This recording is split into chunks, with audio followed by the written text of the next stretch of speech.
What's up, everybody? Welcome back to another episode of Hot Action Fishing and Fab. My name's Curtis and this is my channel. Well, in this episode we're going to jump back on a fiberglass project. I am going to be re-coring this deck hatch. So this is going to be a how to replace the coring in a hatch. This goes over a gas tank on a boat. It's completely rotted out, just like that. Yeah, it's pretty bad. This is all super soft.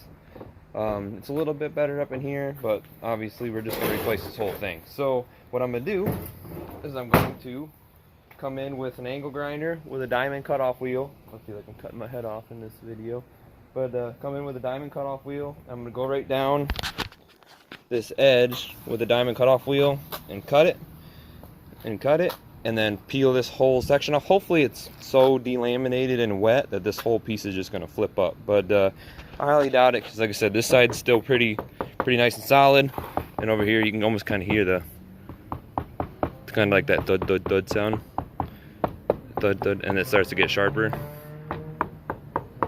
That means that it's bad over here and it starts to get better, but we're just going to replace this whole thing. It's just that much easier just to do that. This is going to rot out eventually anyways. So let's get the bottom side of this cut off, and let's begin. I feel like this part is a great part to show you how to find out if your fiberglass is bad or not. This is the underside of the lid, and well, you don't need to see the underside of the lid. You can do it on the top side. This is the top side of the lid. This is the bad side, if you can hear it.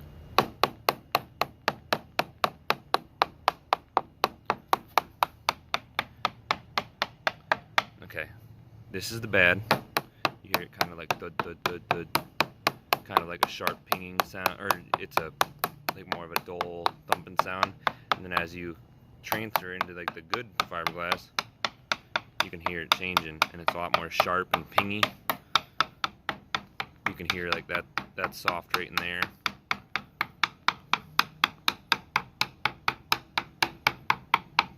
Let's get softer a little bit right there. Ooh. But you can hear the difference in the sounds. Like as you're coming down, sharp, you start to hear that sound change. This is all rotted out down here. So this is your best friend when you're looking at a used boat or something and you're worried about the floor or the transom being rotted out. This is exactly what I do. Every time I buy a boat, I take my trusty screwdriver and I just walk around the whole transom and I just tap. And if you start hearing, this sounds good, this is good, and you start hearing that's bad. That means you're going to have to redo the transom soon. But that's how you do it.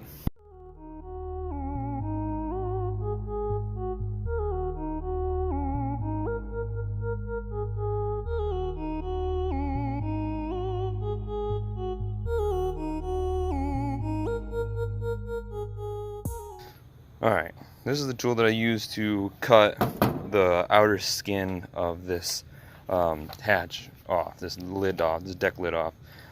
This is just a 4.5-inch angle grinder. This is the cheap one from Harbor Freight. I think this thing's like $15, and this is my second one, but I think I've built 4 boats with one of them before I finally killed it. I did something super stupid with it. I put a 6-inch sanding disc on it and I burned it up, but obviously that's too big for this thing. But these little grinders kick butt for, you know, doing this boat stuff, because if you don't want to burn up your nice DeWalt or something like that, just get one of these cheap ones, or, you know, and then beat this thing up. But if you go to like Home Depot or Lowe's or Harbor Freight, this thing's a tile cutting wheel, and you get this is a dry or wet.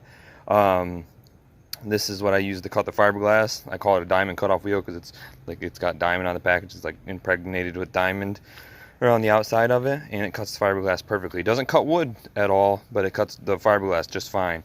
Now on to getting rid of all this wet wood. All this stuff just kind of flakes up and just comes right off. This stuff's going to be easy to come off. I can just scrape it with this big scraper here, and when I get to the harder stuff to pop up, I got this little 3-pound maul. I just hit it and tap it, pops it all off. But for this stuff where it's a little bit drier over here and I'm having a hard time getting underneath this and popping it up, I use this one, so when I really beat on it, I protect my hand, so if I miss, I don't blow my hand out. So this is nice for doing that kind of stuff. But oh, just a tip when you're doing this, make sure you kind of keep your punch or your chisel or whatever nice and flat to the material when you hit it. You want to hit it low and flat like this and hit it, because if it's up like this and you hit it and it digs in, you could potentially blow through the fiberglass, and then you would damage the non-skid and everything on the top side of this hatch, because it's got a non-skid on it. Then you'd be redoing the non-skid because you have a big ass hole in your hatch. But be careful. So let's get on to beating the heck out of this thing, getting all this wood out of it.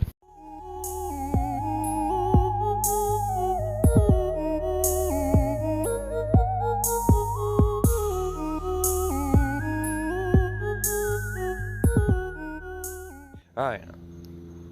Okay, I got most of this wood all stripped off of it. There's still some pieces that, I don't know, I could probably keep scraping them and get more off. But I'm going to jump over to this. This is a 24 grit flat disc pad and on the angle grinder. And I'm going to start grinding this all the way. I'm going to get this all knocked down and cleaned up, sanded up real good. And I'm hoping that tonight I'm going to be able to get the coring material bonded into this, so then tomorrow I can lay up the glass and it'll be done. So let's get grinding.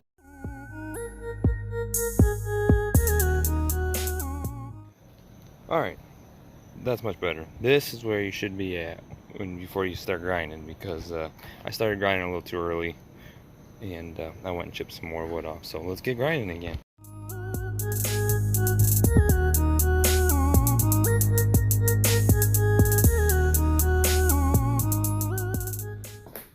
There we go. This is what it looks like, all cleaned up and ground down. Next, I'm going to wipe it all down with acetone. And I'm going to do a little more grinding. I'm going to grind into these corners. I can get these corners real good. Corner there, corner there, corner there. Just remember, with fiberglass, fiberglass is only going to be as good as like your starting product. So if you get it cleaned up really good and sanded and really cleaned with acetone, just clean multiple times, make sure you keep flipping the rag and everything with the acetone. Clean it really good. You're going to get the absolute best bond that you could possibly get. So I'm going to keep grinding. I got a little more grinding to do, but then I'm going to wipe this thing down with acetone, get it all cleaned up, and then we'll start mixing up the putty and get the coring material bonded down. Alright, I'm getting ready to mix up my peanut butter. I got this thing all wiped down with some acetone. I got the piece of coring material that I'm going to use all cut out and prepped, ready to go in. That is Divinycell. It's 1/2 inch, and I think it's 4-pound density, but that's what I'm going to use for the coring material. One thing with Divinycell while I'm doing this, I will say that there is no screw retention with this stuff. So if it'll hold like simple screws, like I'm going to screw like the gas cover hatch access thing to where you can access the fill hoses and the sender unit. Those screws will be fine, but if you're trying to like screw your pulling platform or something down to it, it's not going to hold at all. It's not designed to be a structural material. It's good for using it for bulkheads and floors and stuff like that, but that's it. Don't try to use it for like anything super structural. But this is where we're going. We're getting ready to make the bonding compound. I use polyester resin. It's the cheapest and easiest thing I can get my hands on. You gotta love. I bought this one, I think like 4 months ago. Boom. Yeah, pretty crazy how much the prices have gone up lately. FJB. But here's my MEKP. This is my 1/4 inch chop strand fibers. And then here's my fumed silica. I got a big box of it. Here it is. I'm gonna mix this all together. I'm gonna pour my polyester resin into my cup. And then start adding in the fumed silica till it thickens up, and it's gonna get like a little bit beyond like a ketchup texture or viscosity. And then I'm gonna add in my 1/4 inch chopped fibers, and that'll make it more closer to like a peanut butter. It'll hold to the stick when you dip your stir stick into it. It'll just stay on the stick. So let's get mixing this stuff up, and then I'll show you more as we go along.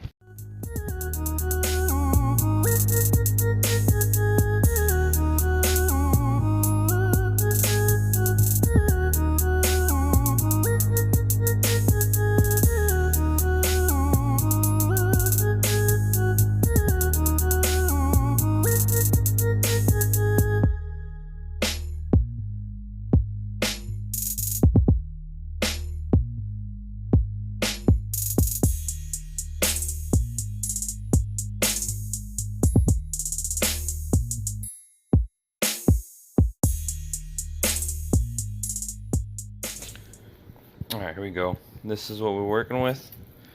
I left it a little bit thinner. A little thin, kind of drips a little bit. Just so when I put my Divinycell all down and I push down on it, it'll help it kind of just, you know, like move or, you know, spread out as you're pushing down on that piece of Divinycell. So let's get on to doing that. Let's get this piece of Divinycell bonded in.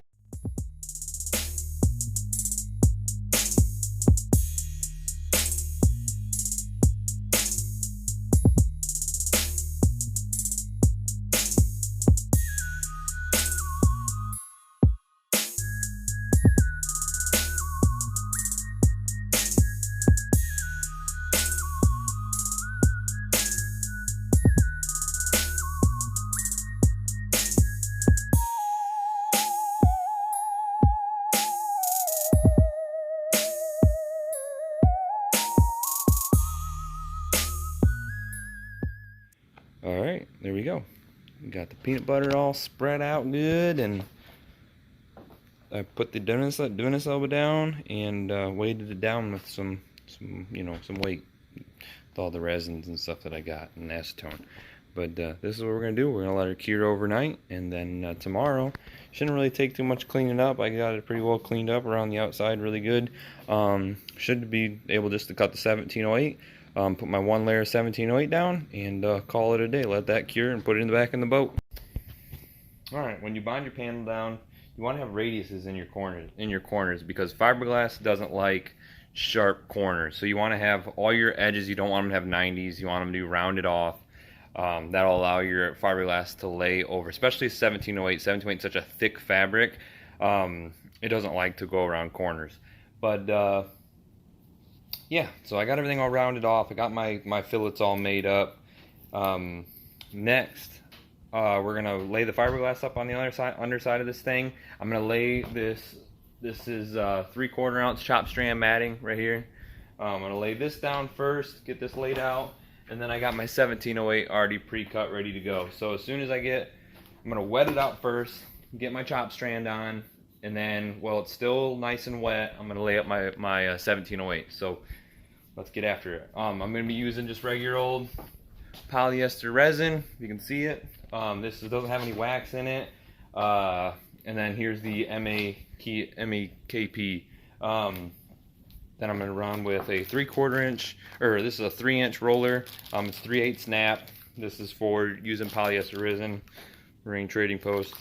It doesn't, like a lot of stuff with polyester resin for some reason just melts as you use it. I don't like the chemical reaction, not good. But all right, let's get on to moving on to glassing this thing. Let's go.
Boom, we got her all glassed up. Polyester resin soaked right through the 1708 perfectly. No air bubbles, no nothing, no dry spots, not too much heavy spots, but looks freaking sweet. So That right there is how you fix a rotten hatch on your boat. That's a very common thing that happens in boats, it seems like, because people do all the kinds of access holes and drilling into their decks and all that stuff, and then they never seal it up properly, and next thing you know, boom, rotten hatch. And that's how you get rotten decks too, but for some reason I seem to fix a lot of hatches. But yeah, this is where we're at. We got it all done. Yeah, this is probably my last fiberglass video. I'm probably done after this. But I would definitely, I'll point you guys in the right direction. Some dude that's absolutely badass and he just started a YouTube channel and it's freaking awesome. You want to talk about, like, you know, super helpful, and the dude knows his stuff. It's called Backyard Boat Works. Look it up. YouTube channel, badass Instagram, cool dude. I don't think I caught his name, but he's a good guy. Look at his channel. He does great work. Cause I'm over the fiberglass game. But hope you guys like this video. Pretty much all I'm gonna do, I'm gonna let this thing cure, because I'm wrapping the video up right now. I'm gonna let this thing cure, and then I'm gonna do like where the chop strand kind of flipped up on the edges and stuff. I'll go through and I'll just tap that with the grinder, just get that cleaned up, and then bond this thing back, or not, you know, I'm not bonding into the boat, but caulk around, drill it back into the boat, caulk around it, get it all sealed up real nice. But we're done after that. But yeah, hope you guys enjoyed that quick little video. We're gonna get back on the John boat here in a little bit. I've been really kicking butt on this other boat that I got in my backyard, so getting that thing figured out and finished. But we're gonna get back on that John boat here in a second. Thank you guys again. Hope you all have a wonderful week.